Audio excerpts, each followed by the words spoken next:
Red Heights Jr. must be a single mom in Philippines. Trans girl are better. No hi to.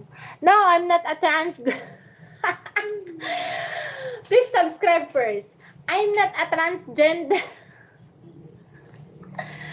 You like it? I'm not a transgender. I'm 101,001 million and billion girl. My God. Do you want to see my ID? My face is just a transgender, but I'm a 100% girl. I have 2 ovaries, legit ovaries.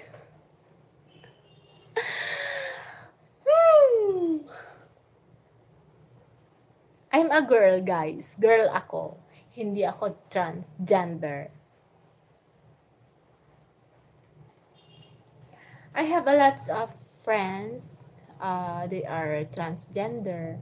So, I adapt their expression, their galaw-galaw like this,